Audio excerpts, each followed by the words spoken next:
Matapos ang ilang sandali, tahimik pa rin sa loob ng bahay. Pamahal na po ko eh, kay Marco. Siya po yung naging kapatid.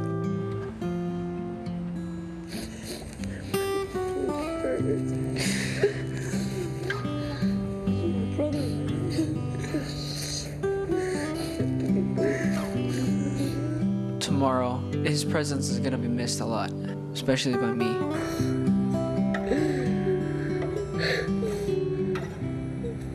You know, I'll see you on the outside, man.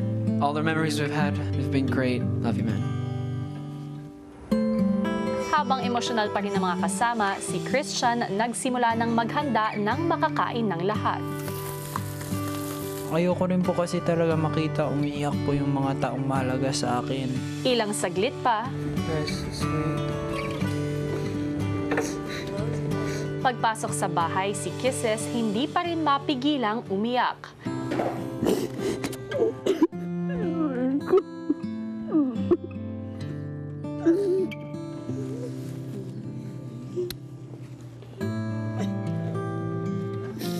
Hindi siya namatay.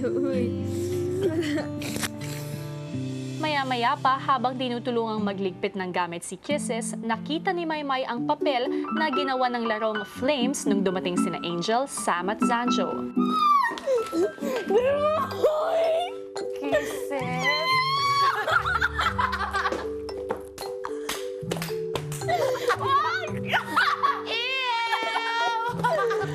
It's sweetheart!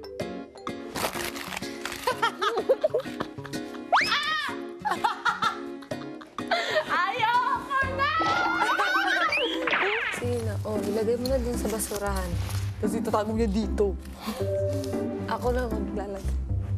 Para siguradong makakalimot na ang kaibigan, No! Hey guys, go to sleep!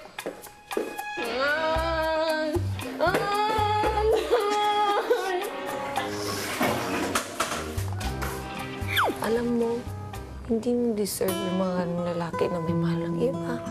Deserve mo yung lalaking buong buo ibibigay yung pagmamahal sa'yo. Ano mo na lang yung ano tayo ng movie. Sige, gawin natin. The broken-hearted kisses. Sige! Ano ba? This is the last time na pag-uusapan natin yan. Ever! Hi mga kapamilya! Be updated with the Pinoy Big Brother housemates by clicking the subscribe button and watch all the latest videos by clicking the I button above.